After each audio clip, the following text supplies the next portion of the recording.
Samma Sambuddha Jnanena Samma Sambuddha Desana Samma Sambuddha Lokasmin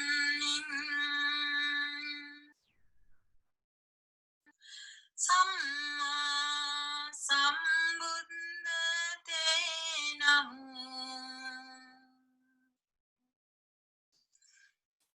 Vijja Charana Sampanno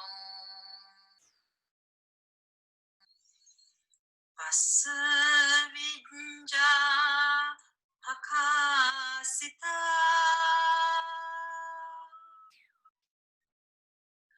Atita Nagatuppanno Vijja Charanate Namo Sugato Sugataktanang Sugato Sundaram Picha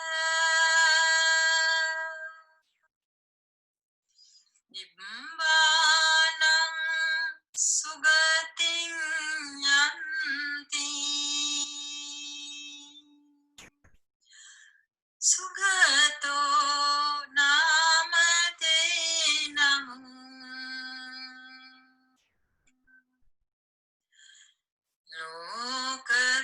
Lokaviduti Namena Atita Nagate Vidu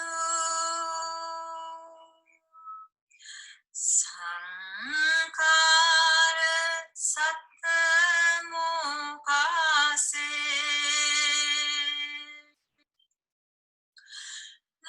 Lokavidu Namate Namo Anuttaro Jnana Silena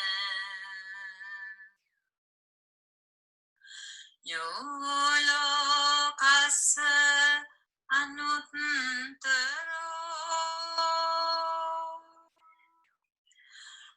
Anuttaro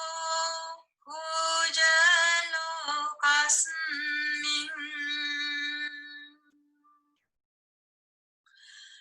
Tang Namasami Anuttaro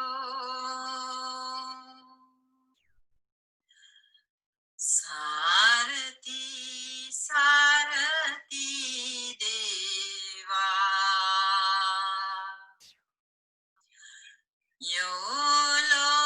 Yolokassa Susarati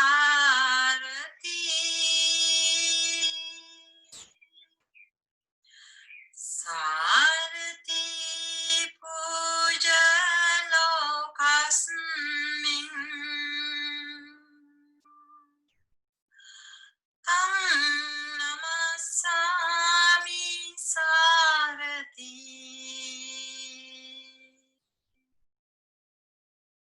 Devayakka Manusanam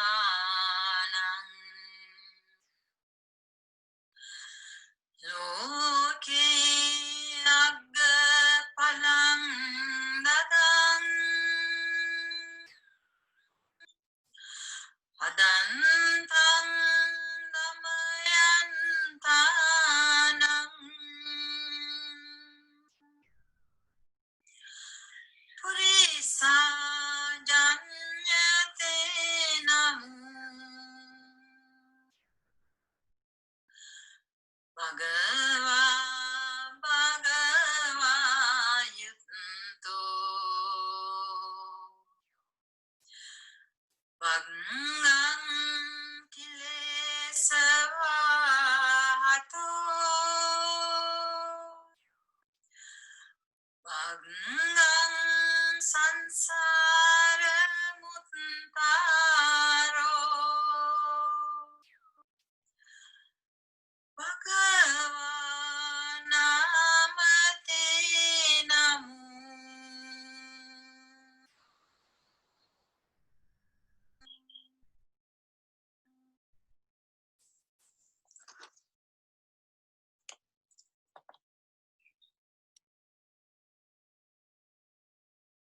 Sanasumiran Doratu Erila Lo Satun Sit Sisil Veva Sielu Duk Dom Nas Nivila Daham Swadin Hada Niva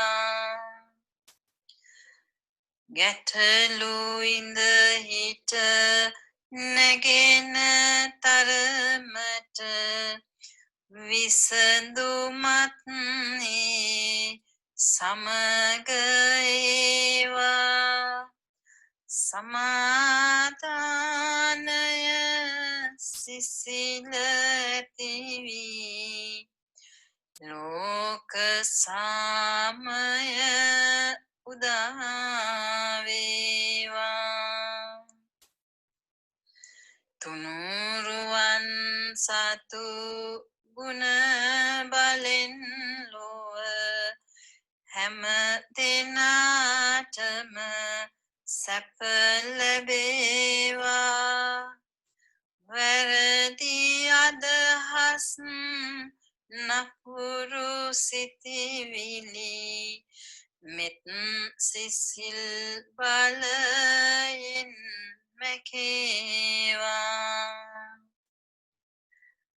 Loata vadati utum jivita Budu balin boho kaldineva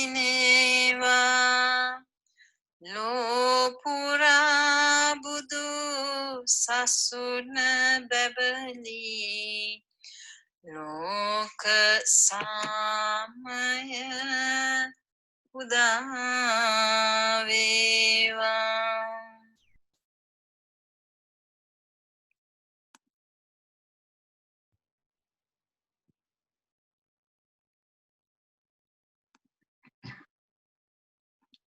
Okay, first I would like to pay my respect to Bante Devarakita Thero, the chief incumbent of Paramita Buddhist Vihara in Mukbang. And I also would like to pay my respect to Bante Punyaratana Thero for inviting me to conduct this program. So it has been an honor to be with you all. So good afternoon to all of you. Teruvan Saranai. So I thought of reminding you about the importance of keeping our 5 precepts, and let's observe the 5 precepts by keeping the determination in our mind that I'm going to observe these precepts, and it's going to help me to lead a emotional, less peaceful and happy life. It's going to take me closer to find freedom from all kinds of physical, mental suffering and to experience the bliss of Nibbana. So, keeping this in mind, let's venerate, worship the Lord Buddha by reciting Namo Tassa Bhagavato Arahato Samma Sambuddhassa 3 times. Then I will remind you the 5 precepts. Okay, you all can have your mics on. And whatever the wrongdoings you all have committed throughout, you can reflect and forgive yourself for doing it, forgive others for hurting you, whatever you may think it was them who made me to do it, whichever the way, just forgive and release the others and you, and make a fresh determination that from here onwards, I will not do the same mistakes, but I will try my level best to keep these precepts in my life. I'll make it part of my life. So having that determination, let's first worship the Lord Buddha by reciting Namo Tassa Bhagavato Arahato Samma Sambuddhassa 3 times.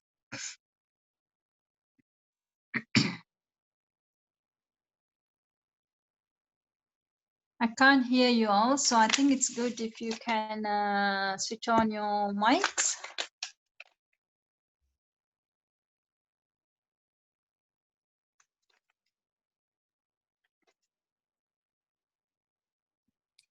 Namo tassa bhagavato arahato samma sambuddhassa.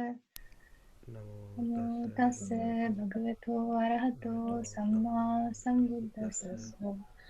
Namo tassa bhagavato arahato samma sambuddhassa. Hang saranang gacchami. Buddhang saranang gacchami. Dhammang saranang gacchami. Dhammang saranang gacchami. Sanghang saranang gacchami. Sanghang saranang gacchami. Ndutiyampi buddhang saranang gacchami. Buddhang saranang gacchami. Ndutiyampi dhammang saranang gacchami. Buddhang saranang gacchami. Ndutiyampi sanghang saranang gacchami. Sanghang saranang gacchami. Tatiyampi buddhang saranang gacchami. Yam Buddhang saranang gacchami. Tatiyampi dhammang saranang gacchami. Yam Buddhang saranang gacchami. Tatiyampi sanghang saranang gacchami. Yam Sanghang saranang gacchami. Sarana gamanang sampunnang. Panatipata viramani sikkhapadang samadhiyami. Anatipata veramani sikkhapadang samadhiyami. Adinnādana viramani sikkhapadang samadhiyami. Adhinādāna veramani sikkhapadang samadhiyami. Kamisu miccācara viramani sikkhapadang samadhiyami. Miccācara veramani sikkhapadang samadhiyami. Savada viramani sikkhapadang samadhiyami. Musāvāda veramani sikkhapadang samadhiyami. Rameraya majjapamadattana viramani sikkhapadang samadhiyami. Ramere majjapamadattana veramani sikkhapadang samadhiyami. Visaranena sadding panchasilang dhammang sadukang surakitang katva apamadena sampade tabhang. May you all strive on with diligence, and may these precepts help you to come closer to Nibbana. May you all be well, comfortable, peaceful, and happy. Sukhi. Okay. Before we start the session, just leave the mics on. I would like to ask you all, how are you going with your 5 precepts? Have you been able to keep the 5 precepts without a struggle? Or is it a struggle to observe the 5 precepts in life? How do you feel? What is your experience? Let's have a discussion before we move on, because I forgot to check this past few weeks. So how do you feel? Let's start with the top one who is logged in. from the first one. Let's go one by one. Just tell me your experience.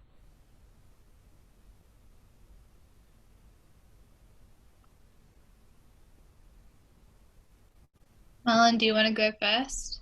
Of course, you throw me on the bus. I was waiting for that. All right. So, in my experience, the 5 precepts I've had, I don't know. I would say it's achievable if you decide to put the time and effort into it. Um, but I mean, it's so much easier said than done. There's so many small things that you kind of forget that you're for example, a white lie, or you know, just, you just don't think about, for example, walking down the street and accidentally stepping on an ant, or those are very common things where people kind of forget to be mindful of on a daily basis. At least I find, and there's obviously other things, but I'm not going to mention those things. Yeah, but is there any conscious, intentional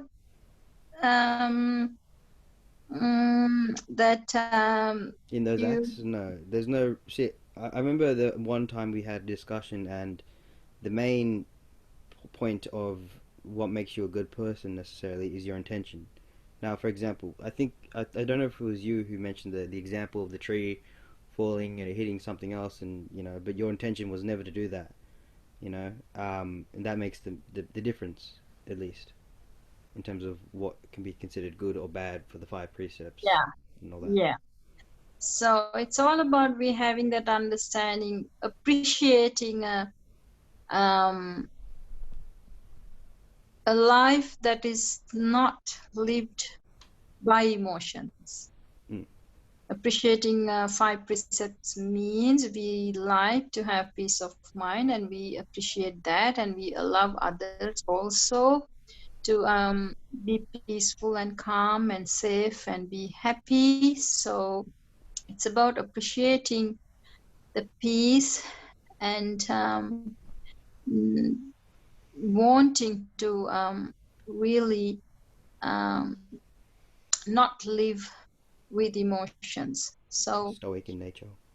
yes. So if you all can understand that, I think naturally that you can put the effort to live by them. So it's about overcoming these emotional, irrational behaviors that will bring hurt, harm, damage to us and put us in trouble, and also others can suffer as a result of this irrational, illogical, emotional acts that we perform. So in order to bring good, the peace and the happiness to oneself and to the others, we follow this. So hope you all understand that. And with that understanding, it's easy for you all to keep. Okay, Putta. So overall, even with the white lies, they come because we are very self-conscious, self-aware, and we don't want any bad name to us. So it's about we protecting ourselves. So there is a saying that if you cannot tell someone something that you think or say or do, don't continue that. But then, because the system knows it's wrong. See, but then, for example, if you were talking to somebody who believed in a certain faith, right, and you were to be asked, "Do you believe in this?"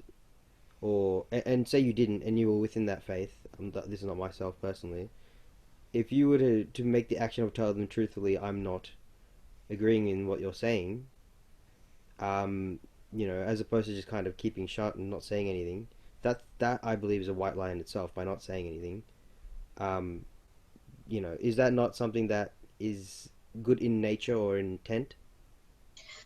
Just to comply to others, because not to rock the boat. Is that what you're saying? Exactly. Right. Not to rock the boat, but not, and also to keep yourself. For example, in certain scenarios, Middle East, where wars are happen for religious reasons. If you say you're this, all of a sudden you're public enemy number one, and you can get shot down. Is that something that is considered a plausible lie?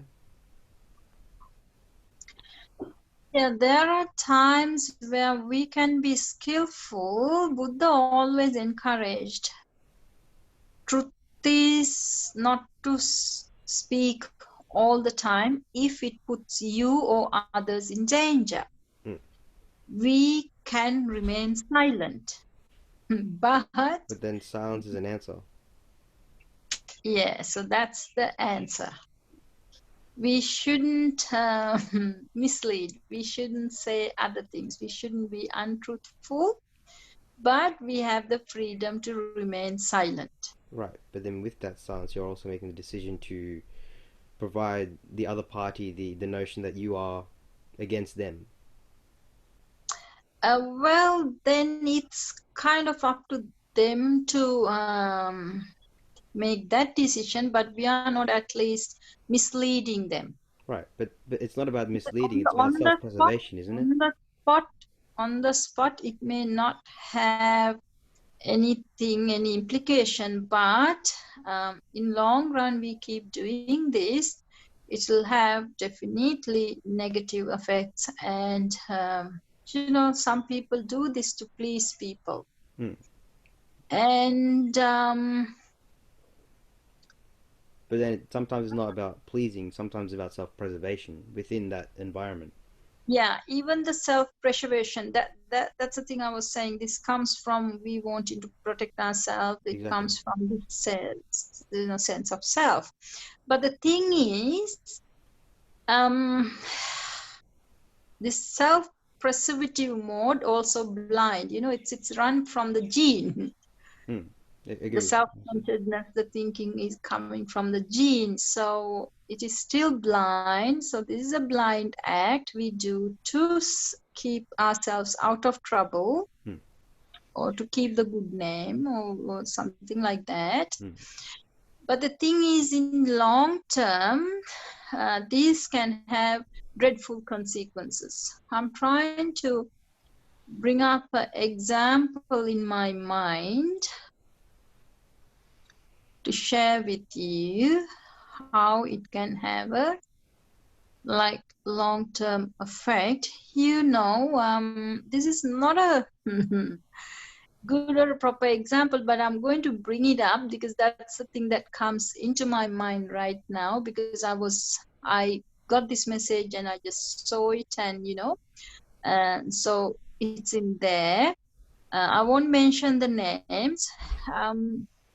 You know, in Sri Lanka, about some time ago, people who were in this political field, people who were really, you know, showed a good face to the president, and but they were not really truthful. So what they did, they didn't have that courage, or they were not upholding to this truthfulness. So they were doing things behind the back, and overnight they changed the parties. And then what happened, we know it's history, but we know the damage that it did to Sri Lanka over the last 5 years. It's like pretty much irreversible. It's not going to be easily build up its economy and all the damage that has been done during the past 5 years. But it all started from being untruthful, from being not being able to, you know, express themselves just to please, yes, but you know, overnight, the next day, they do something really unbelievable. So it's like that. So you can see, when we have that kind of a habit built into us, how it can really bring damage, downfall to oneself and to the others, and others won't believe us either, you see. So we will not win from this practice. Sooner or later, we will get caught up one day. So it's always best to not to just think of the self-perseverance, think here and now, and just, you know, try to hide, or try to keep the prestige, or try to keep the good name, or try to be safe or whatever. but we also must think far.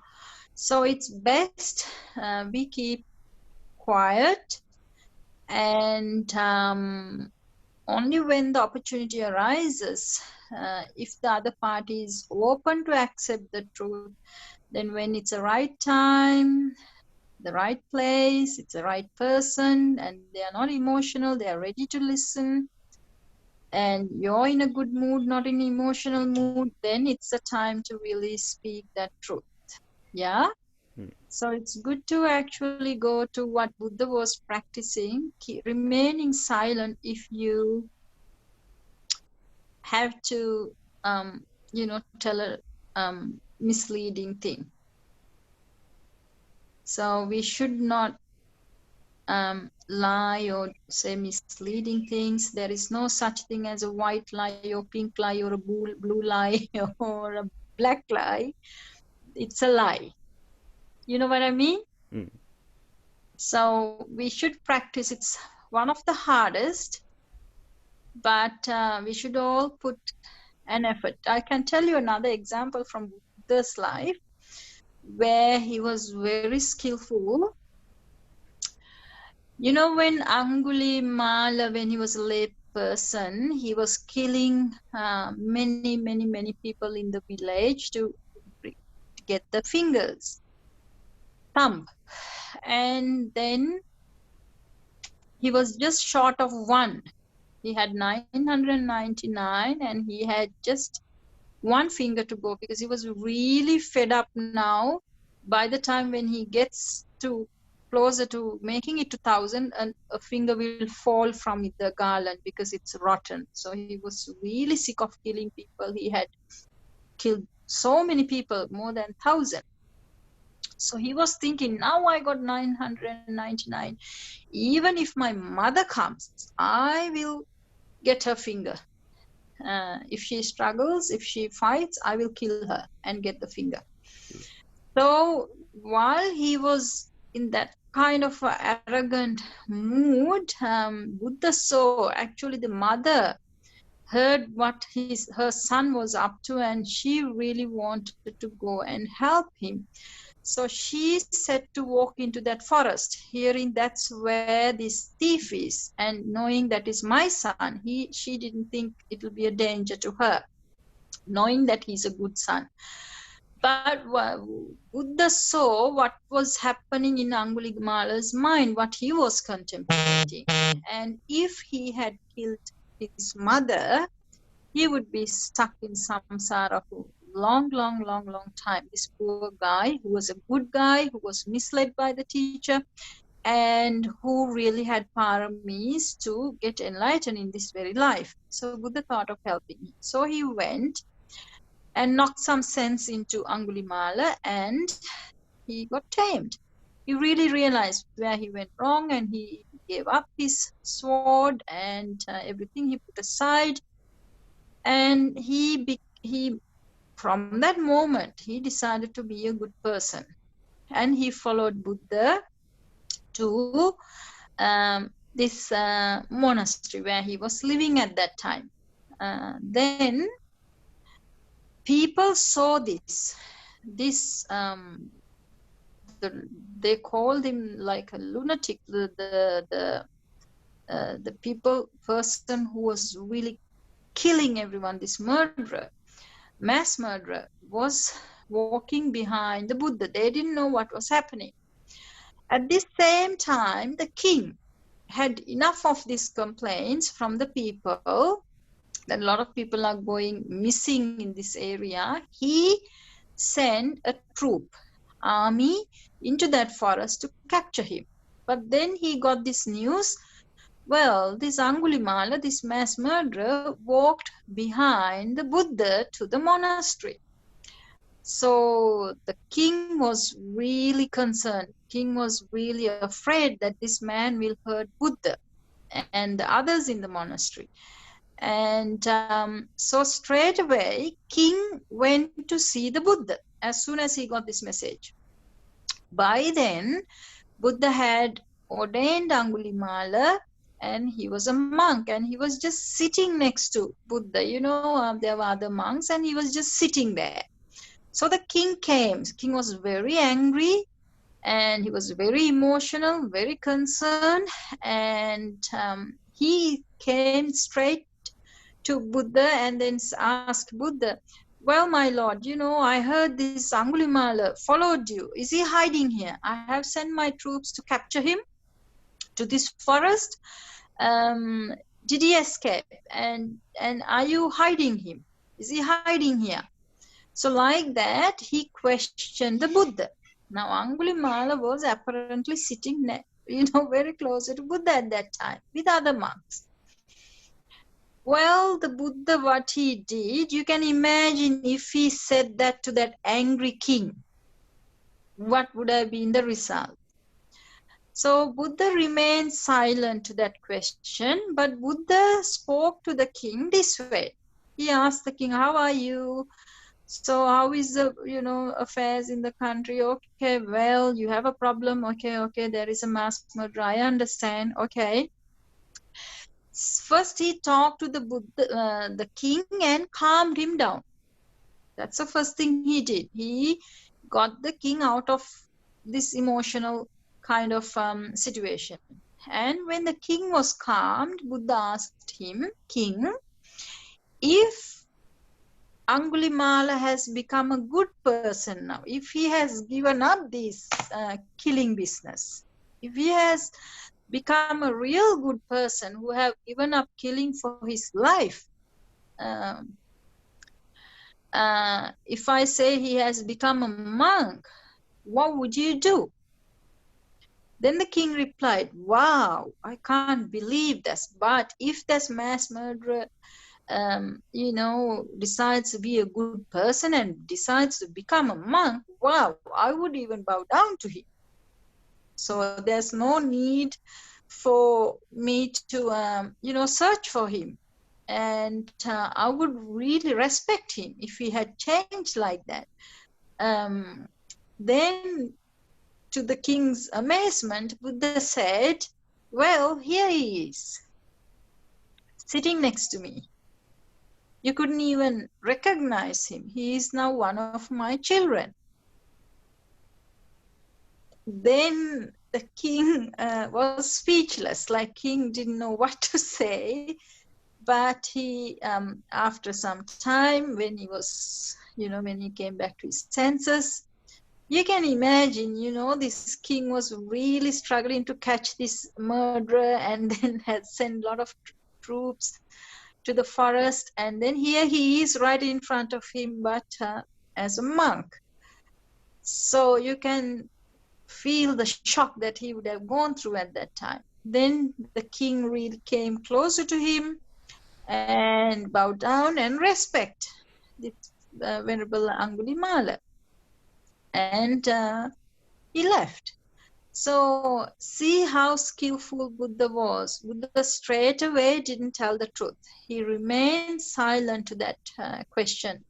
Even though he's the king of the country, if it was a normal person, they would have, out of fear, they would have said the truth and would have been a disaster. But Buddha remained silent. Then after the king was ready to accept the truth, when he had a mindset to accept the truth, then he revealed the truth. Do you see me? Do you get me? Easily, he could have said no to protect Angulimala. But Buddha didn't do that either.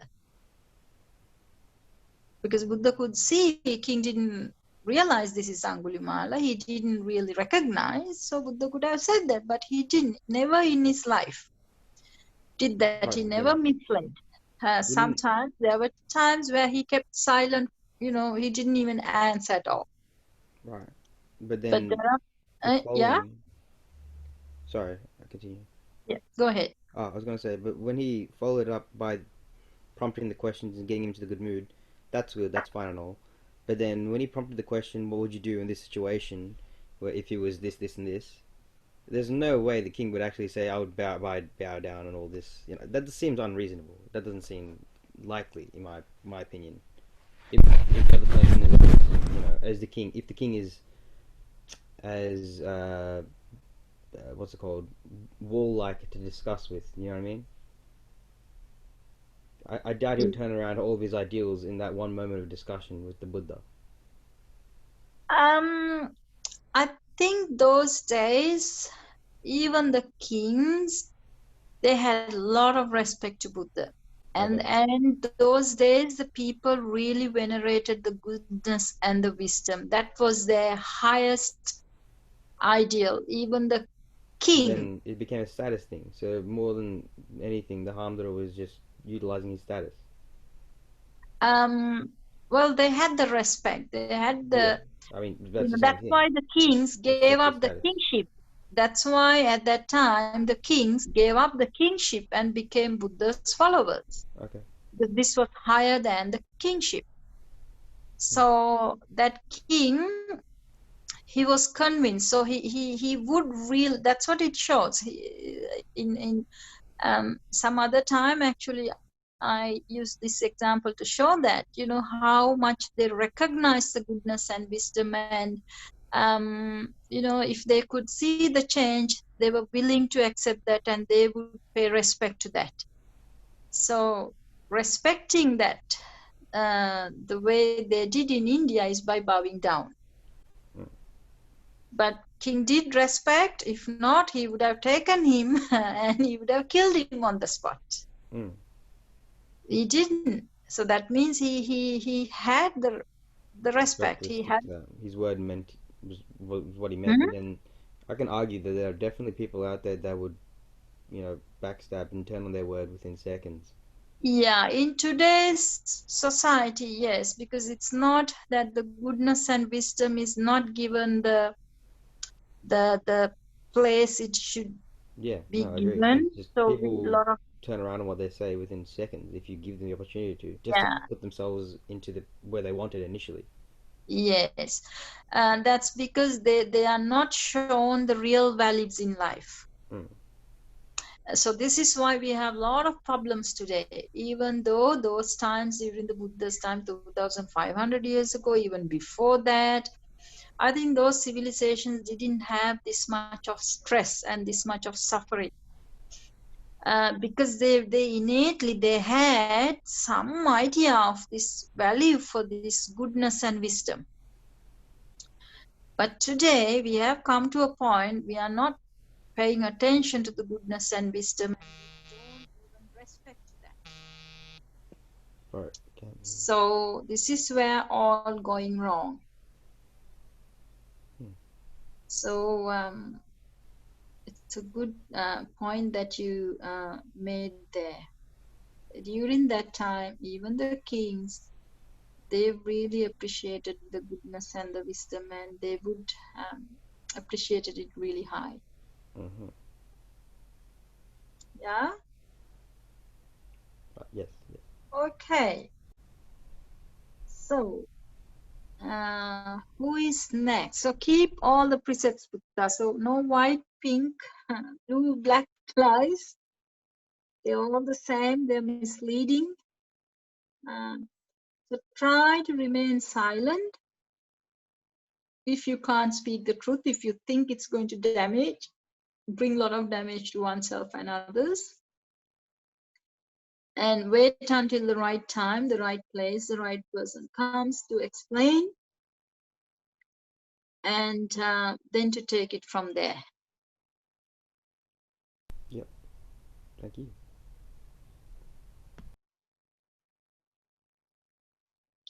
Because even if we say white lies, when people know that, they will lose the trust in us. When people lose the trust in us, it's very difficult to gain. Very difficult to gain that back. So always hold this. Be truthful. And that's one of the things that Buddha had done ever since he took the aspiration that he is going to become a Buddha. From that moment, as this Sumedha ascetic. From that moment, he had, tried to keep the 5 precepts, and, he was searching, what should I do to become a Buddha? What's the program? So he saw, I need to develop my paramis. He started from Dana Parami. But then, when it comes to the Sila, it says all the other precepts were broken here and there, but never about this speaking the lies or being untruthful. He has always been truthful to his word, and he has always spoken the word, the truth. So it says this is why when someone becomes a Buddha, there is so much power in their words that people just trust them. There's no mistrust because it's being built into the system. People can smell this is not a guy who will lie. So this is one of the very, very important virtues that we need to develop today. See, when we are not really valuing this honesty, the truthfulness, like you said, it's very difficult to trust others, and it's a headache not being able to trust. It really brings unnecessary emotions, really makes us stressless, stressful and restless. Develops anxiety and worries. So if we don't want others to be like that to us, if we don't want others to do that to us, we should not do it either. We should do the right thing, the good thing. We should always value the honesty and be truthful. And you can be skillful at times by being silent. But if there is something you need to reverse, some damage has happened, and you realize that, and you want to settle that karmic debt, you want to really, fix the problem, you should wait for the right time and then fix it. Okay. All right. So who is next?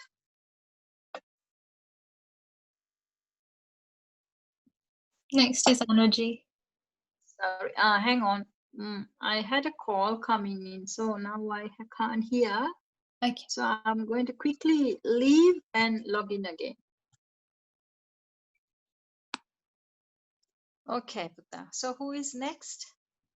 Anuji is next on the list. So I think I can also keep most of them pretty well, but I think the only one that I can't keep up 100% is no lying as well. Okay, so it's good to be honest and to let me know that. So the thing is, this is the thing, Buddha. If someone finds that we say little lies, white lies, if they lose the trust on us, that's it. They will not trust us again. Do you like that status? No. There you go. Then you have to work on this. Yeah. Yeah. Good. So take care of this precept. Yeah. Yeah. So always remember, no white, no blue, no pink, no black. Lie is a lie. You can be skillful.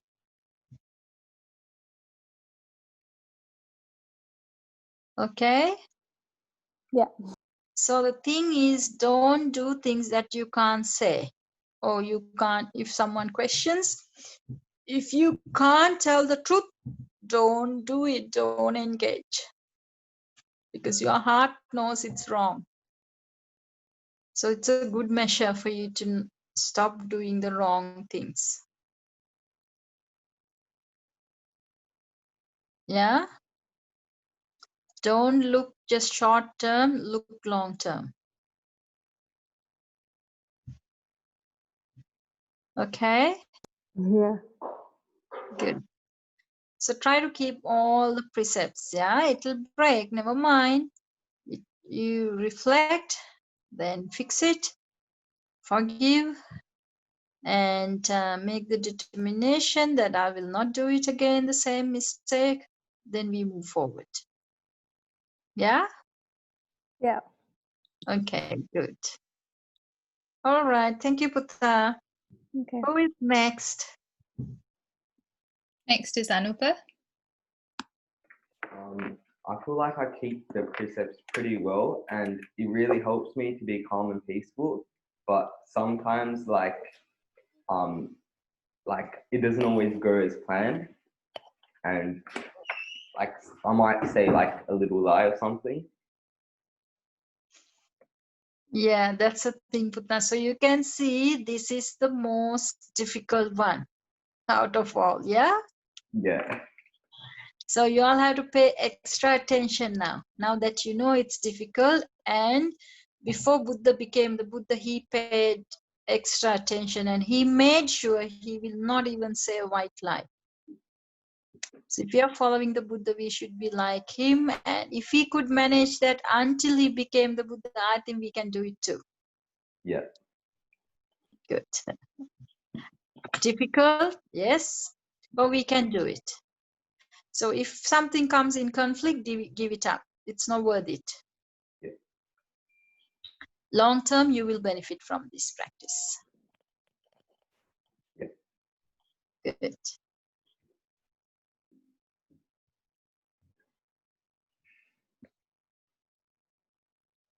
Next is Harini.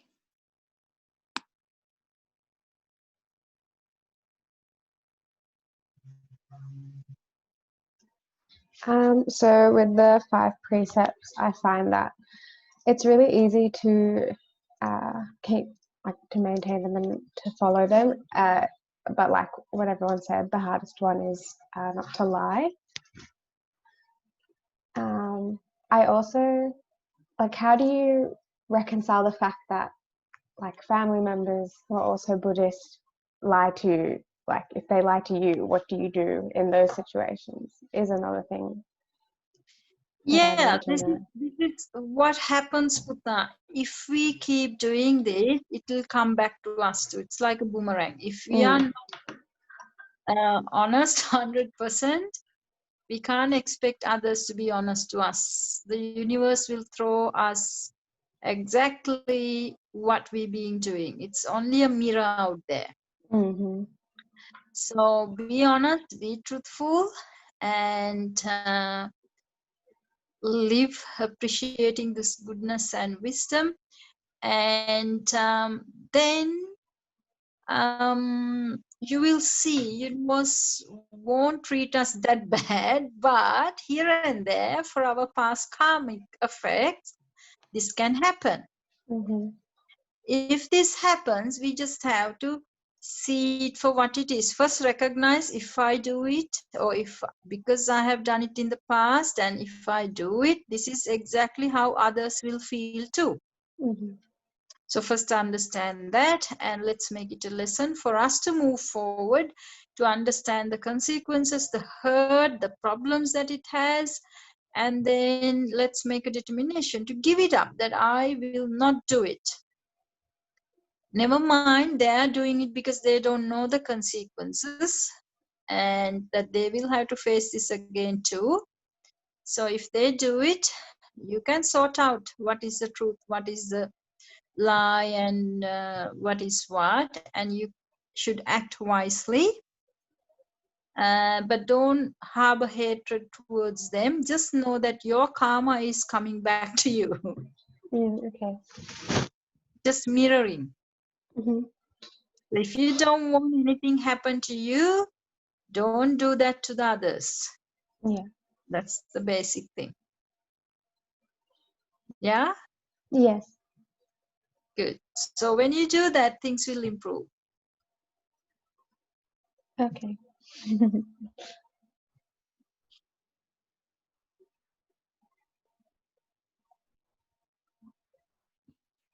Next is Saraka. Yeah, I want to say something also. Because we are practicing to be truthful, don't expect the others to do it, because they may not know this. even though it's in the 10 Commandments and it's in everywhere. But out of ego, out of, you know, looking for the wealth, the fame, the power, there's a tendency to do this. So don't expect from others, but we should do the right thing. Just because others are not doing it, we cannot reason out to give it up. We should uphold this and keep doing it. So hopefully one day when people who associate us, when they see the importance of this, they will also follow. It will only happen leading by example. So hopefully one day others also will change. Yeah. But don't expect it from others. So when you have to deal with those situations, don't get angry. Just know that this is how it is. A lot of people are like that. This is why I must not do it. So learn the lesson and move forward. Forgive them with love and kindness.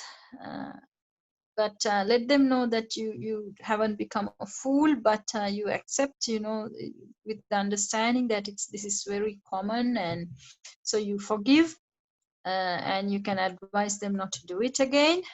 But the main thing is for us to take the message and stay in the right track.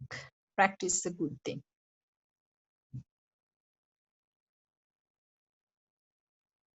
Okay, who is next? Sarika's next. Yeah, hello. For me, it was pretty easy to keep the 5 precepts, but it's the same as everyone else. Yeah, I struggle, to not lie. So you all have the problem. You can see how common it is.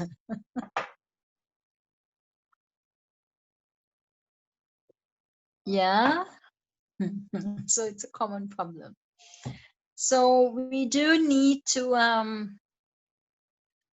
pay attention. So if you all are struggling, you can see this is not something that comes natural. It's not going to happen passively. We need to pay attention. We need to do introspection, and we do need to understand ourselves if this is going to happen, why it's going to happen, why is this going to slip, and correct ourselves. And also, if we are doing something, question. If someone asks, can I be honest? If you can't, then don't do it, because you know it's wrong. So it's a good measurement, you know, for us to really get to know what is good, what is bad, what is right, what is wrong, and to self-guide us. Okay? So don't do what is wrong. Leave that. You may lose something now, but you have gained a lot.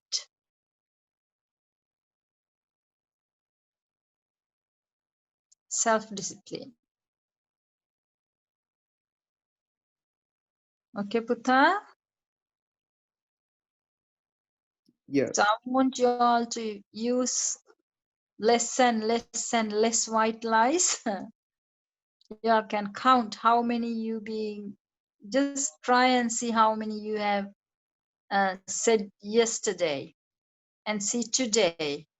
So count them and make sure you tell one lie, less one lie today, less one lie tomorrow. So like that, reduce it, and hopefully then you will get there one day. You will not lie. So it's about understand why we are doing this. Okay, so consciously put a break. When you are about to tell the lie, put a break.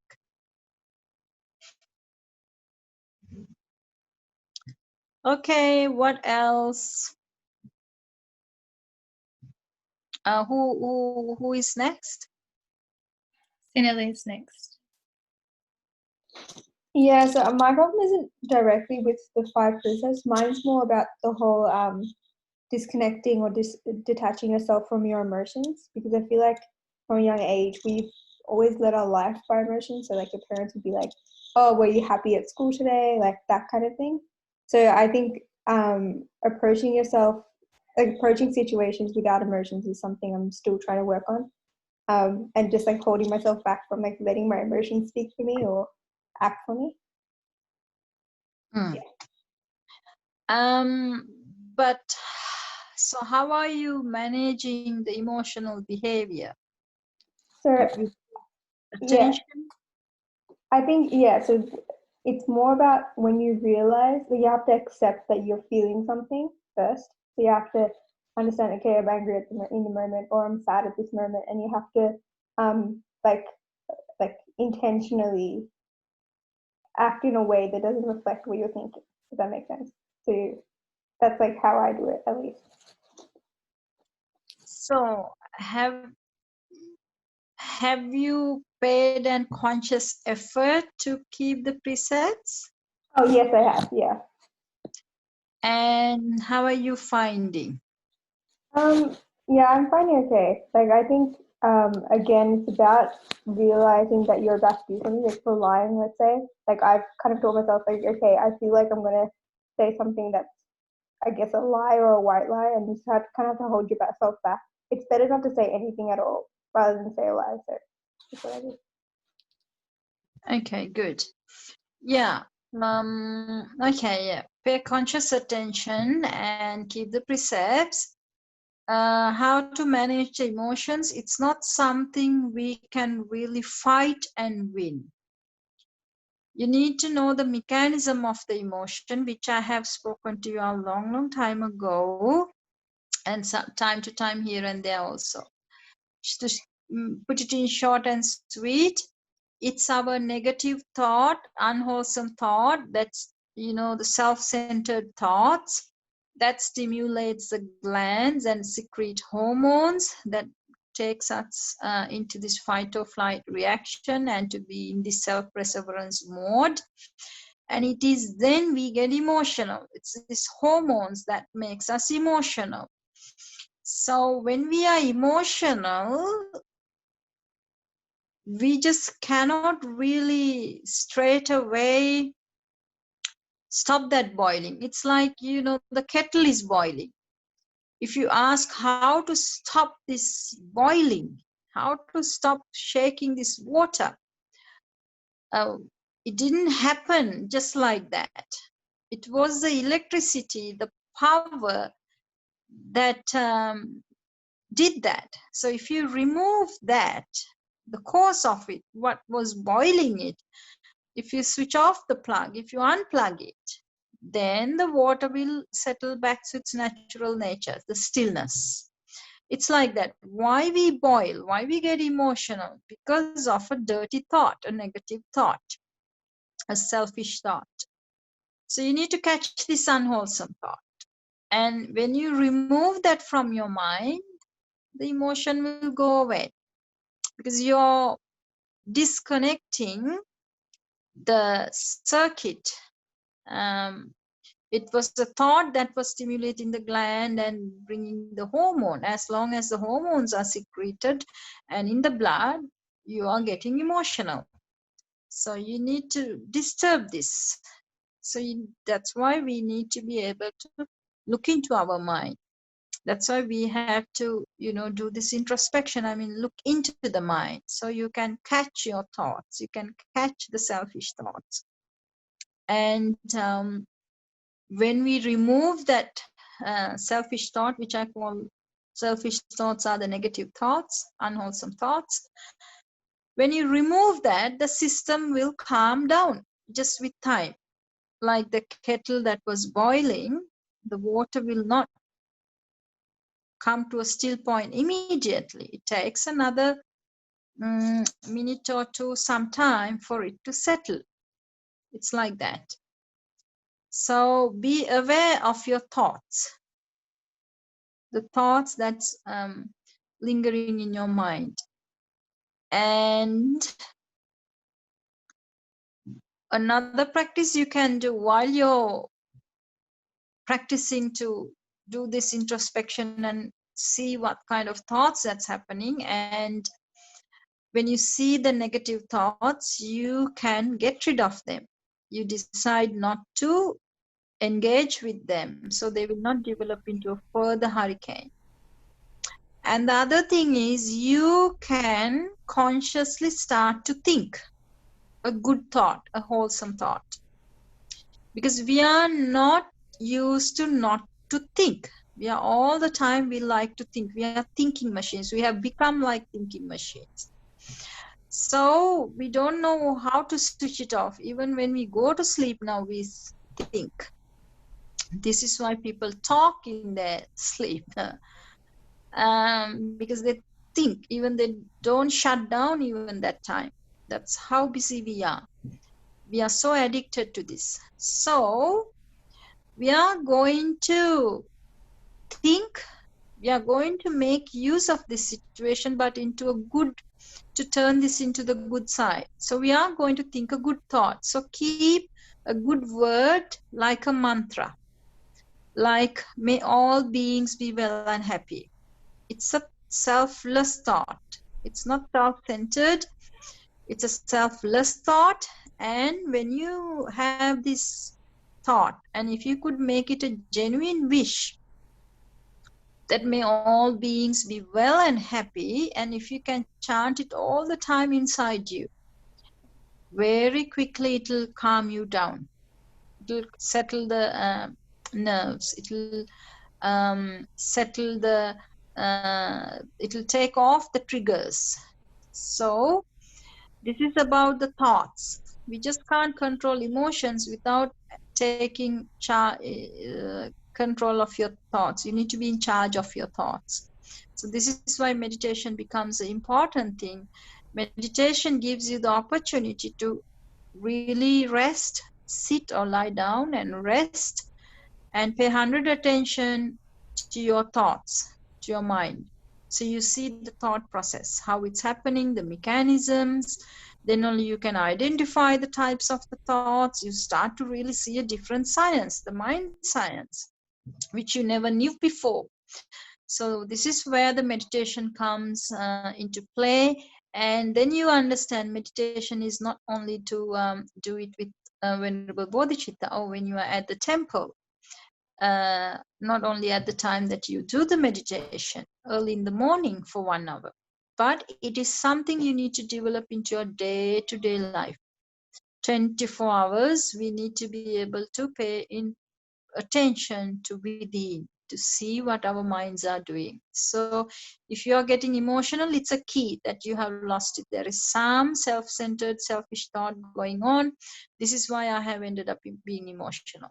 So calm down, catch the culprit, get rid of that thought, and restore to your practice. That is to develop this loving kindness 24 hours. This is for all of you. This is what I did when I was a kid. Somehow it happened naturally to me. I think when I was very, very young, very little, probably when I was in grade 3, 4, somewhere there, you know, after learning the Buddhism, the text, reading the textbook at school, we had Buddhism as a subject. Somewhere, I think I saw the benefits of practicing this unconditional loving kindness, having this genuine interest about all beings. So somehow it clicked. And from that onwards, I had this mantra all the time going on. Sopatveva, Sopatveva, like that. I think that really had helped me. Saying this from my own experience, how it has protected my mind, how we have really it had helped to manage our emotions. So restore to one of those practices, like to recite something good, a wholesome thing. One of the best mantras you can have in today's time is to say, may all beings be well and happy. Okay. So another thing that you can give, it's like we need to find what's happening in our mind, and we really need to give an antidote to that. Now, if you have a lot of desires, and it's never ending, and this is why you are restless and you get emotional. You need to remind you a magic word should be for that type of people is like, this is good enough, this is good enough, this is good enough. So whatever you have, you appreciate that, and that's it. No more running after things. Santutting paramandana. So like that, if any lustful thoughts come, and that's what's upsetting you and making you emotional, you need to practice, give the antidote. The antidote for the lustful thinking is contemplating on the foulness, the real nature of things. If you really like someone and you're just, getting really restless and all that, you can contemplate on how this body is made of. Oh, it's just a heap of bones, and then just some muscles, like it's being padded. The bones are padded with these muscles, and if you remove the skin, the wrapping paper, you can see all the blood and things. It's not a pleasant thing.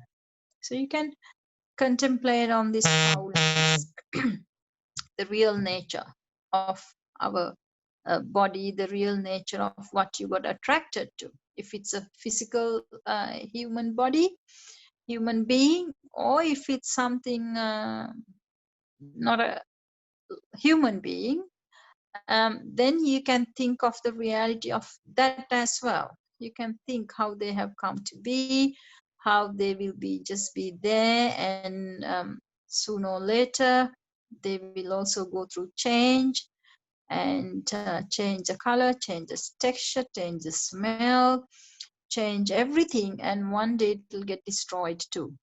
Like you can contemplate on the impermanence if it's something not a human person, human being. So like that, you need to give the antidote to the problem. So you need to be the doctor. You have to diagnose your problem, why you're getting emotional. Or it can be due to our arrogance. This is today's the big problem, our arrogance, our we don't have patience, we are very selfish, very self-centered. So the slightest thing makes us upset. So this is why that magic word Sopatveva, may all beings be well and happy, works well. It will help us to broaden our understanding about others, how they feel, and to make our narrow mind to be a broad mind. So we'll be able to understand how others feel and why they are doing it. So we will not get easily angry or upset. So today's time, it's the big problem is our ego, then the arrogance, the selfishness, the self-centeredness, all stemming from one problem, the self. So it's a good thing to dilute this anger, the hatred that comes within. So like that, you need to find the magic word for you. Do your homework, and then you can ask me if you like, is this the antidote for this problem? First, go and study yourself, watch the mind, get to know the tendency, where it's going, crazy, why it's getting upset, why it's getting emotional, and do the diagnosis, and then you can ask me, and then I can help you to refine the matter. Okay, Yeah, thank you. welcome. All right, who is next? Akshay is next.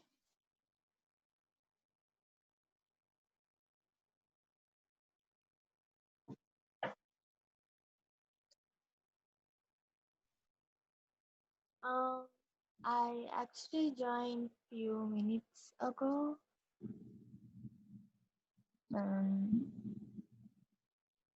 Okay, so you just joined few minutes ago, did you say? Yes. Okay. Did you participate in our previous sessions? Yes. Good. So how have you been keeping your 5 precepts? I've been asking everyone about how easy it is to keep, or are they struggling? If they're struggling, which one? And checking on how you're doing with your 5 precepts and giving advice to really help you all to keep it.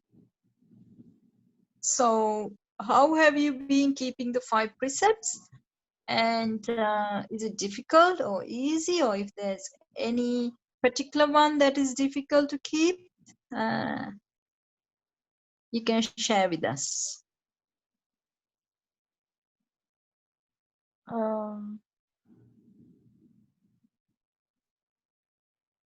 It's not difficult or easy. It's like normal. You can. Yeah. So which precept is the hardest to keep? Have you noticed?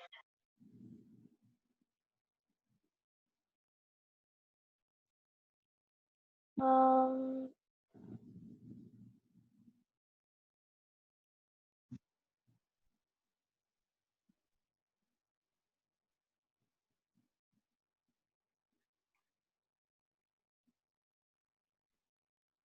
there are no like hard stuff unless you do it properly.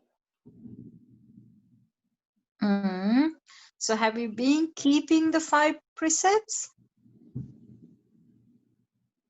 Like, have Pretty you much, noticed that are you doing it consciously? yes.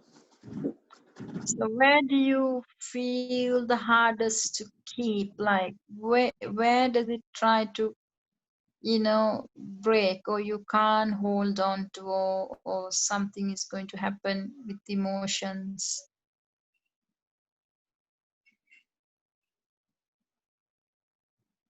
And sometimes when you can't be honest, Okay, so you find that difficult to be honest all the time? Is that yeah. what you mean? Yeah, okay, good. That's exactly what the others have been saying too. So I was telling them, we need to appreciate this. We need to embrace this. Like, if you don't like others to lie to you, do you like others lying to you or being not honest to you? How do you feel? I don't like when others lie to me. That's right. So then we should not be dishonest to others too. We shouldn't lie to others too, yeah? So you should value this quality of being honest. And I want to share with you all, because everyone was struggling with this. All the other activities are physical activities, which seems to be easy for you all to keep, but looks like you're very busy with your mouth. So more you become busy, I think more difficult. So it's good for you all to restore to good, useful speech. Don't talk unnecessarily. It's another good practice. If when we talk too much, that's when all these problems can happen. So develop a habit to be silent unless it's need to be spoken. So if you're talking, talk something useful, good to you and to the others, and something that is honest. So try to practice to talk consciously. Nowadays, people just talk like water, just like a water falling from a waterfall. They don't know what they are talking. It's just chat, chat, chat, chat, chat, chat, chat. But it shouldn't be like that. It's a waste of your energy. And when you really reflect afterwards, oh, something has slipped, that is not true. It stays heavy in your heart. It brings this feeling of guilt and the heaviness, which is not a nice feeling. That is really damaging to us. Okay, so try to limit your talking. If you have to talk, do it for a reason. That way it's easy to control this. And I think that's one of the lessons you all can learn. Limit your talk, do it when necessary, and make sure it's something productive. not just to boast, not just to say this, that, not just to share this, that, and you know, um, use the mouth or the word wisely. So you all can live peacefully and happily. What's the point?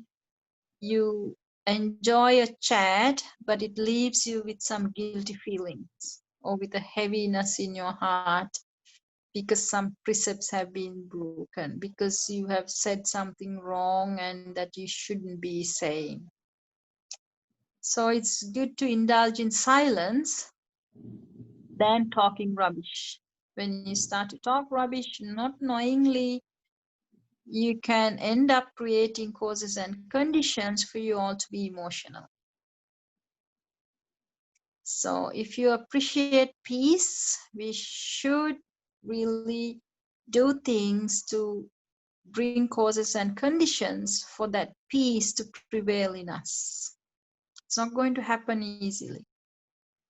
So removing this unnecessary talk and chit chat is like removing the plug from the, the switchboard of the kettle. So it's not going to boil all the time. So take out the reasons, the unnecessary ones. That helps to bring boil, that heat to us. Okay, so watch your speech. Guard your speech and do it only when it's necessary. And when you're doing it, be honest. Be honest to your thoughts. Whatever you think, just say, talk, and whatever you say, make sure we I don't think we can hear you. It's vibrating. our thoughts. Meherman, I think because of the call, we can't hear you. When these things are aligned, that makes a great person. If you want to be a good person, a great person, your head and heart and actions have to align. Your thoughts, your speech, your actions have to align. If not, it's going to be like a vehicle that puts signal to the left and turns to the right. You can imagine how much of a headache that creates to the people who is following you, or the people who is watching you, or people who associate you, people who nearby you. It's like that. If we say something and do another, it's going to be a headache for everyone. And one day you will get that. Universe will bring that to you as well. You cannot escape that. So birds of feathers flock together. That is a universal law. How we are, we get to associate that type of people. We get attracted to them. So if you want to really live a straightforward life, a good life, not emotional but peaceful one, you need to be like that. Then you will get attracted to those people. Then you will have less problems in your life when you choose the associates properly. This is what Buddha said in Mangala Sutta, Asevanacha balana panditanancha sevana. Asevanacha means giving up the association with the wicked, the foolish, who really don't know about the 5 precepts, who can't keep it, who don't value the goodness and wisdom, who are after the wealth, the fame, the power, and will do anything to gain those things, who are drunk with the ego and the arrogance, who are self-centered, like that. So Buddha says to give up the association with them. If you associate them, it's only a headache. You will only get headaches. So first, we must not become an balaya means a bad person. We should strive on to become a good person, and then we should appreciate the company of the good people, and we should get into the company of good people. then a lot of our problems will go away. You know, a lot of things that we face today is not just our problems, even from the community you are in, the people you associate with. Um, you know, that's how all this is compounded. So be aware of who you associate and what you talk and all that. Start to live consciously. Don't just live because for the sake of because you are here and you're breathing, but wake up and start to live consciously. Consciously choose who you want to associate. Associate the people with goodness and wisdom and who values them, who appreciates them. So who will keep the precepts, who will keep this non-violence, who will value that and who will not really, you know, intentionally hurt or harm others, who will help others also to be peaceful and happy. So in turn, when we do that, we also benefit from that. We also can be peaceful and happy. So associate with good people. Okay.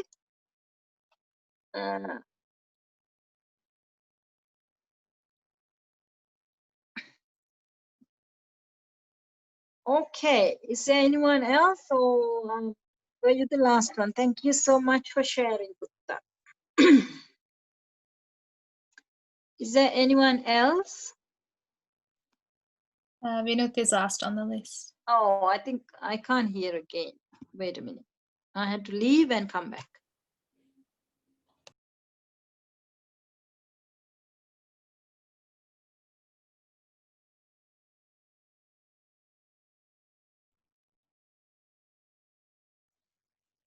Okay. It's just normally I'm not supposed to sit more than half an hour. Like I have a back problem. So when I sit longer than that, going against my chiropractor's advice, I had to pay the price. So this is why I'm changing my posture. Anyway, so what did you say, Puta? Is there anyone else? Yeah. Yes? Okay, good. I've been preserving all right. I've actually been doing pretty good, except for the part that everyone struggles with. Yeah, so like little lies here and there. Yeah. So do you all realize you're actually busier than doing things than, you know, you're busy with your talks? So do you realize more than you using your hands, you're using the mouth? Yeah, that's kind of true. So be careful, be aware of that, okay? Like when you use the hand, so it looks like you're very good at carefully maneuvering it, doing only the good things, right? So now you have to do the same thing with the mouth. Do it carefully. Don't just throw it around. Don't just let the words flow. Be aware. Be conscious of what it's doing. Otherwise, it can do a lot of damage than the hands do. This can set bushfires. These wrong words, wrong speech. So we need to really correct our speech and take care of that. Otherwise, it can lead to disasters. Okay. So, thank you, Puta, for being honest. All of you have been very honest, which is good. But let's work with that, and let's, you know, work with this, and we will get there one day. So we will have a friend who we can trust. If you say so, I can trust 100% because I know that you don't lie. So I can rely on your word. Okay. So, is there anyone else? No one other than me, Mahin Hansa. All right. Do you have anything to say? I think I agree with the lying as being one of the hardest ones to keep in line, I guess. It also, I think, comes when somebody asks you to do something and it may not align with what you believe or what you want to do in that moment, and then having to figure out the consequence of saying yes or no in a split second. And I think as I've grown older, I've learned to ask for some time to get back to them. That's I right. Very good. I yeah. was just about to say, you can tell, can I actually get back to you a bit later? Let me think and come back. Take Yeah, time. because sometimes the right answer isn't evident straight off the bat. Yes. Yes. Good. That's a good method to practice. Get some time and think from this angle, that angle, and just try to see what is it? Is it right or wrong? And then try and see. Because it's our duty. If someone, why we can't do is because we know it's wrong. Because if it's a good thing, we would support from wholeheartedly, right? Why we resist it? It doesn't fit right. So it's our duty to then really think, and if possible to help them, to be able to convince them, or to help them to realize that should be our duty, really, to help people to wake up. Yes. And I think going into something wholeheartedly sometimes causes, like half-heartedly causes a lot more heartache than it does any benefit to either party. Sometimes as well, when you're trying to force yourself to do something that you actually don't genuinely want to do. So then it may have been more wiser to say no and have the task or whatever you've been asked to do to go to somebody else, rather than going through that emotional turmoil of pushing yourself to do something. Yeah, so when it comes to doing something, make sure you put it to your scale and see whether it's a good thing or a bad thing. Yes. Whether it's right or wrong. So sometimes it can be, some parents can request us to do something that is good, that is really worthy, but because we are lazy or because it's going to compromise our comfort and this and that, we may say no. So I want you all to put this into the scale and really see it for what it is. You know, is it something that really worth? And even if I'm resisting because I'm going to lose my comfort and this and that and the other, no, I'm going to do it. But if someone is asking you to do the wrong thing and it's so easy to do and it looks like you're getting a lot of bonuses and getting a lot of things, you should say no, because it's wrong. So take time, think, put into the scale, see good, bad, right, wrong, then come to the conclusion. Okay. Buddha says, don't do anything if it's going to bring hurt and harm and damage to another. If it's going to do hurt and harm to, if it's not going to do any hurt, harm and damage to another, but if it's going to damage you, then Buddha says don't do it. So if it hurts and harm and bring damage to both parties, it's a no-no anyway. So like that, you have to think. And when you put it into this equation, if you can see if it's going to do good for you and good for the others, well, a tick. Yes, go ahead and do it. Yes. So all these are there in the suttas. Maybe after some time we can really go through the suttas, like take a sutta and discuss. We'll come to that. First, I want to get to know you all, and first we need to learn to live with the Dhamma, kind of try to see the value in this, and then try to, you know, including this to life. And then the suttas can help us to deepen our understanding, and there will be a lot of solutions to a lot of problems that we face. So we can come to that state after. Okay.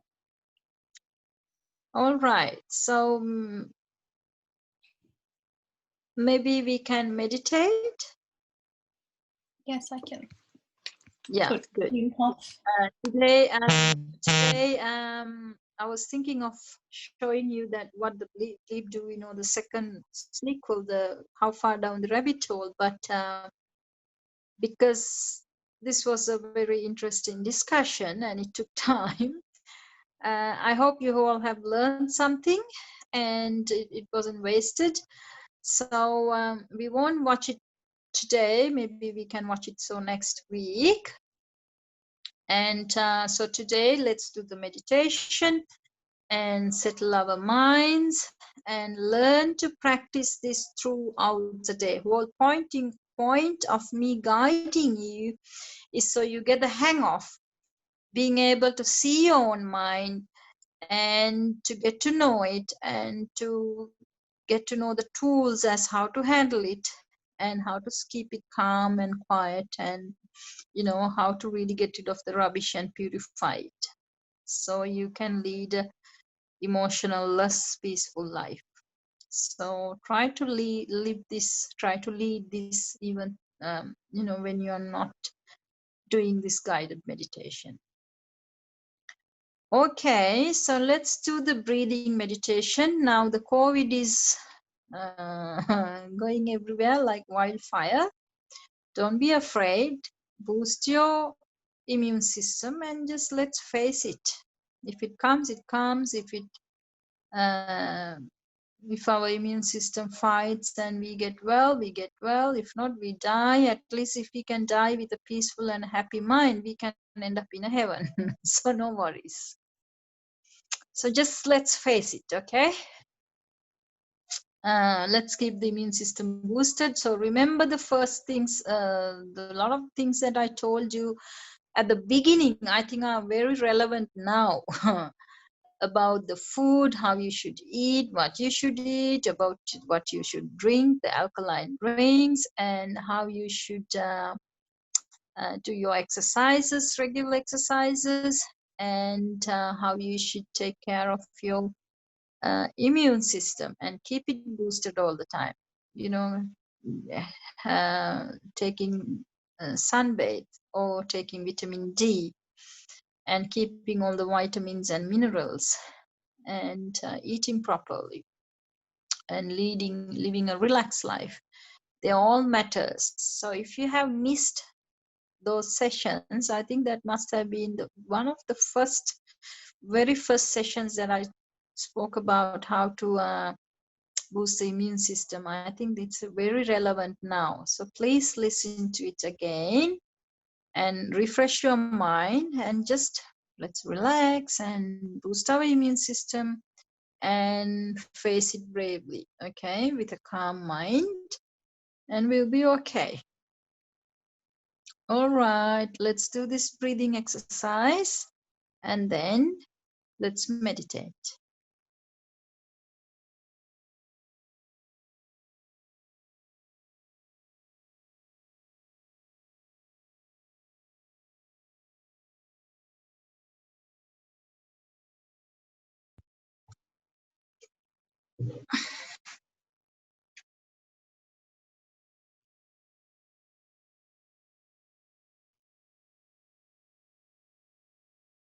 Just relax. Continue the breath to settle into its natural rhythm.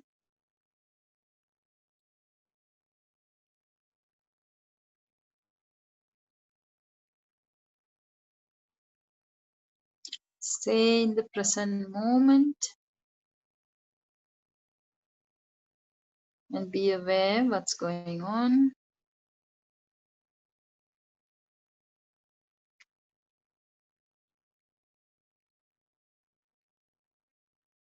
Whatever that your senses are registering, don't think about them, just note them, just experience the experience for experience, but don't think. Let things be.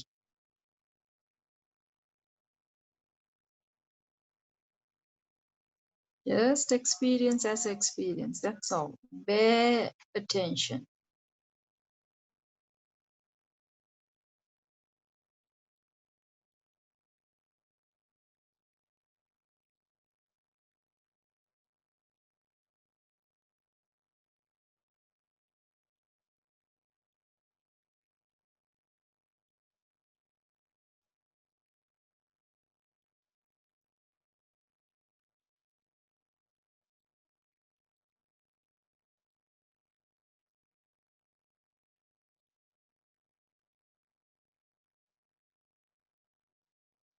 If you see any thoughts coming, just know that without your control, without you even intentionally thinking, these thoughts are coming. Just identify the problem. There's a problem. Your mind, even though you say, let's stay in the present moment, let's not think, it has started to think. Mind has its own mind. So just be aware of that. Don't get disheartened that it's out of control.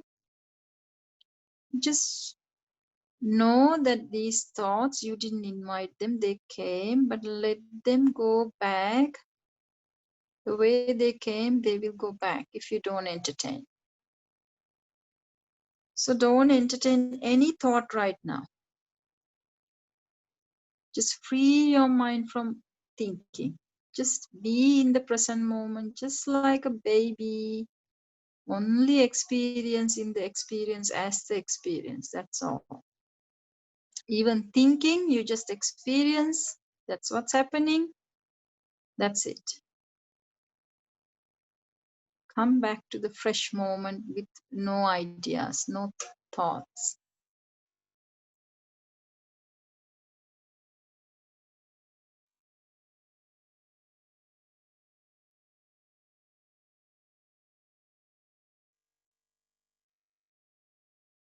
When you try to stay in the present moment without thinking anything, you will see there's a problem. We can't be like that. We always, unconsciously, we have started to think. We have started a story.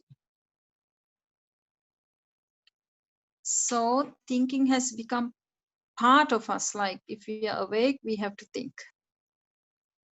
Even we wish not to think, but we can't.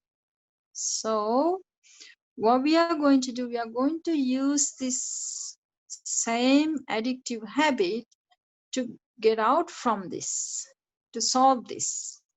But how we are going to do it? We are going to think a good thought consciously. Like for example, the genuine thought that you think all about all beings' welfare. May all beings be well, comfortable, peaceful, and happy. So you can squash it into one word. May all beings be well and happy. Like in Sinhalese, it's only one word, sopatveva. In English, you just have to, I guess, we can express it like, may all beings be well and happy. So think it over and over and over like a mantra chanting with the speed that you have in the mind. Just say, may all beings be well and happy.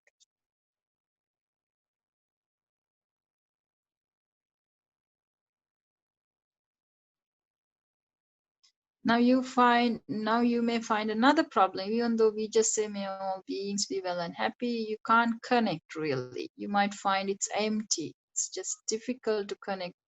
The feeling doesn't come. Okay.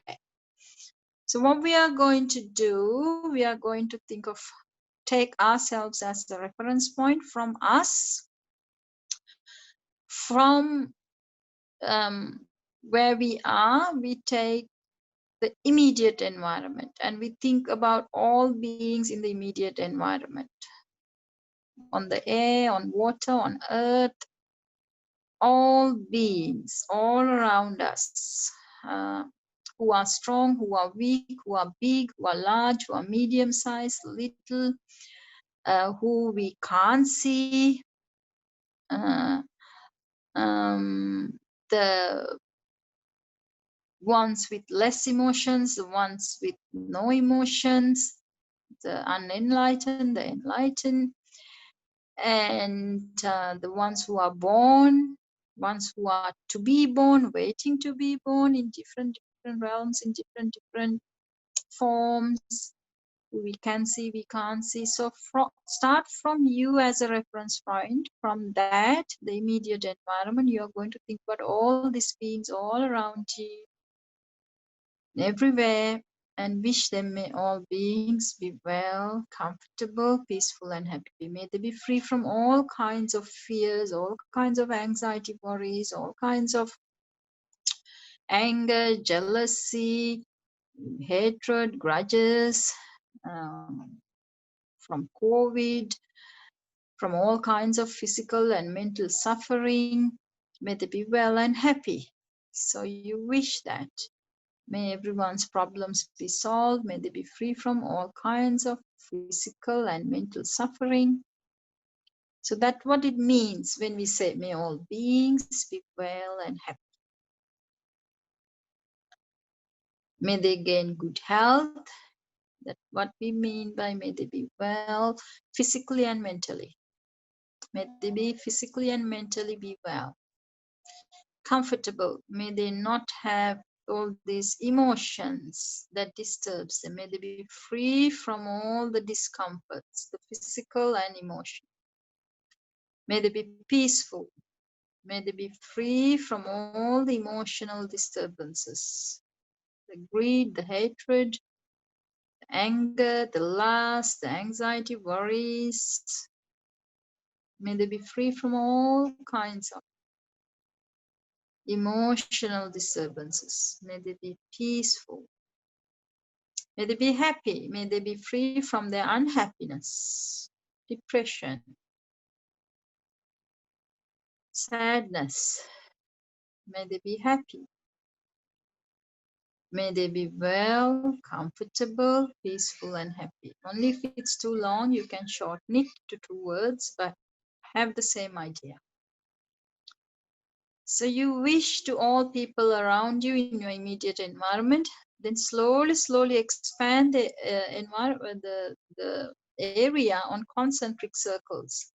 So then the whole house or the whole building you're in, then the whole estate, then the neighbors, then the whole suburb, then the whole state, Victoria, or wherever you are, the state, then the whole country, then go beyond the oceans to the whole world, then go beyond the earth to the universe, then go beyond the universe to multiple universes, and then you go to the infinite. So start from where you are. First wish, may I be well, comfortable, peaceful, and happy. The way I want to be peaceful, comfortable, and happy. Everyone wants to be like that. So may they also enjoy these things. So relate to it from there. You're not doing it selfishly to wish you well, but you want to relate this so you feel it how others also want to feel. Then you expand that idea. Not just think about you. From having a narrow mind, we are going to broaden our mind to all things. So go on the concentric circles. So you can visualize yourself like in a bulb, and how the bulb emanates light without any judgment, without any obstructions. Just radiate this thought all around you to all beings. See whether that helps to prevent from your mind just running on its own. If it does, if a visitor is here, just see that where you stopped, you start from there after that. That's all.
You got distracted, never mind. Just know that. Do your business. Look after your own business. That is to develop this genuine thought. We are going to have this good thought.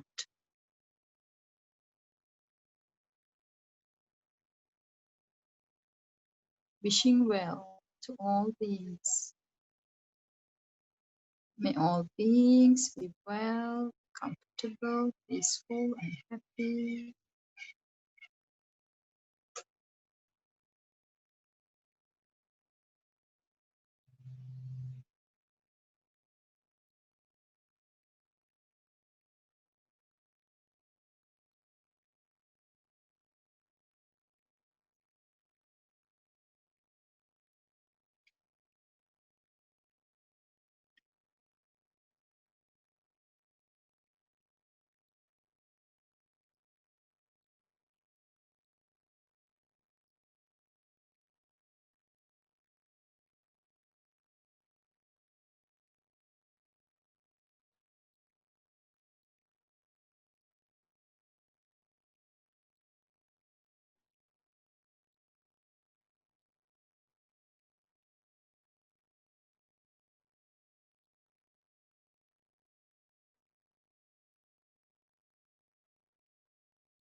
Okay, now you can slowly let go of the area dimension and restore to the word. May all beings be well, comfortable, peaceful, and happy.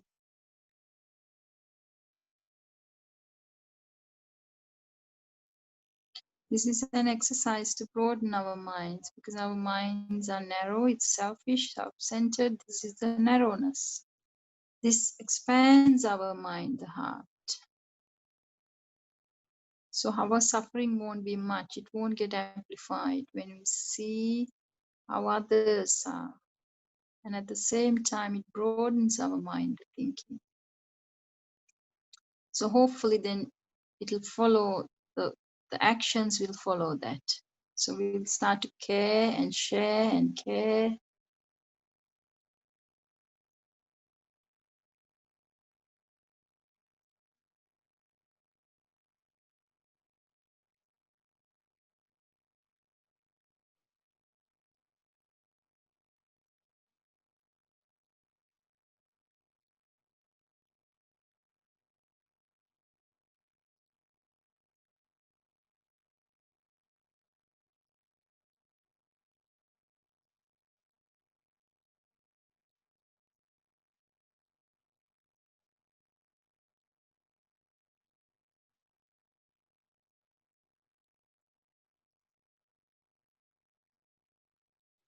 If everyone has this unconditional love and the kindness, we will have a very caring society who looks after each other, share and care and look after everyone's needs and very sensitive about how others feel, and we allow people to live peacefully and happily.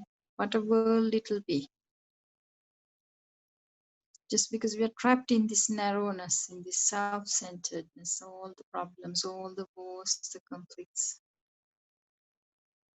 When we only pay attention to I, me, myself, and I want this, I don't want that. It's where the problem starts.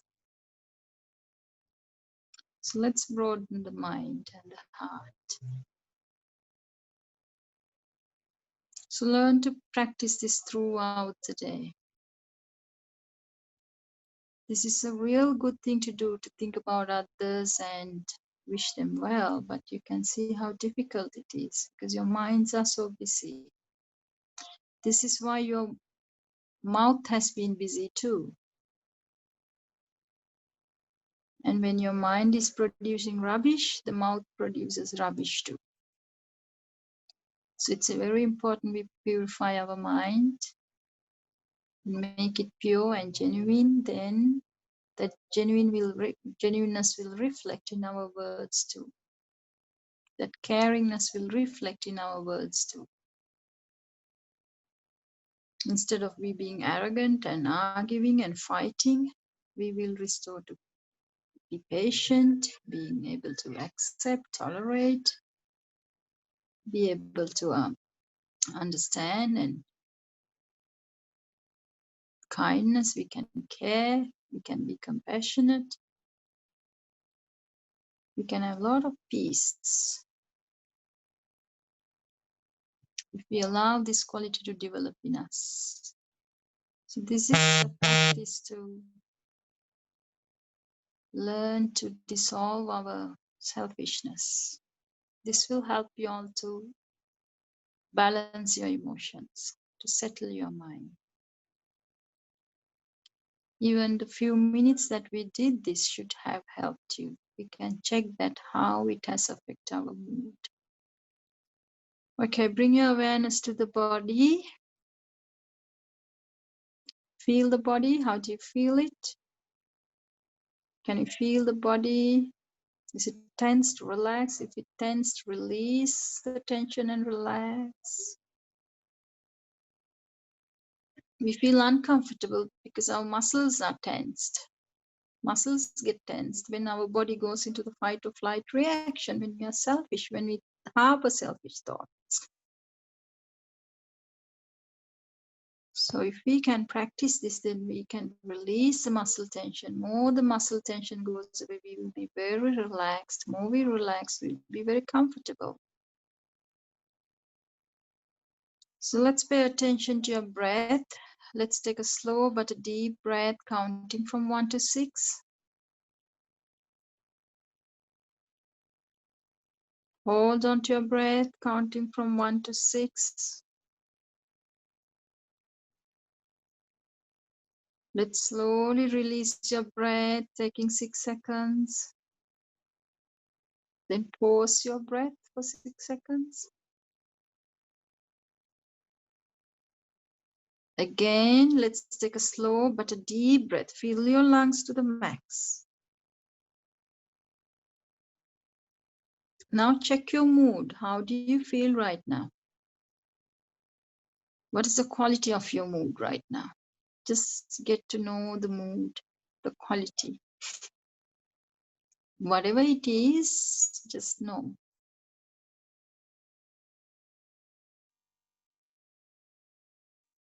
Now let's slowly breathe out. Pause your breath for 6 seconds.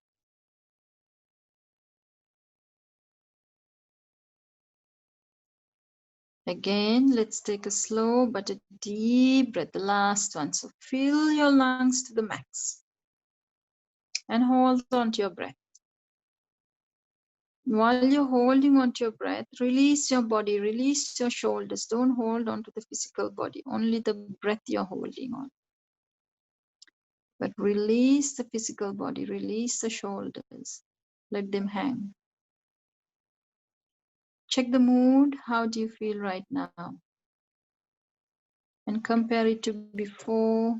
How was it this morning? How was it before the session? And how is it now? Is there any improvement from the emotional state to a calm state? Do you feel calm now? Okay, this is a result of your hard work. See, when you take your attention away from this self-centered thinking, what happens? You feel more comfortable, calm, and that calmness brings innate happiness.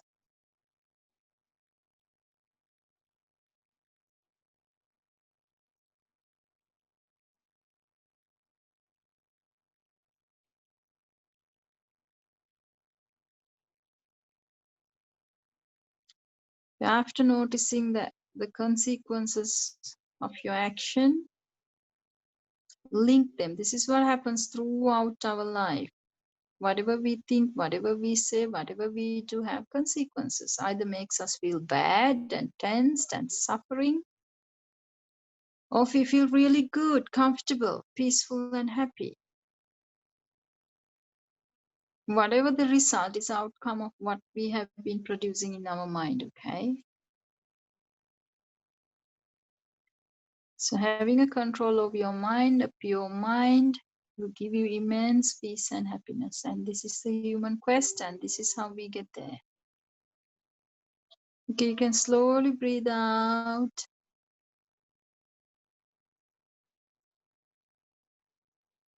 We meditated nearly for 45 minutes. Hope you didn't feel that long, but you enjoyed it.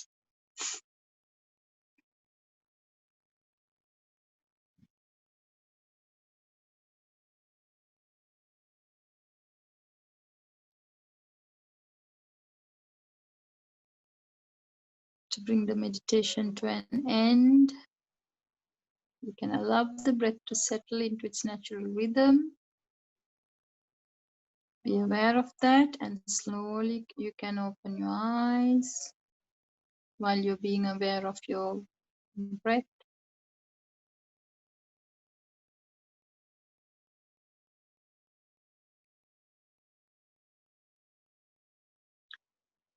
Okay, to bring the session to an end, let's wish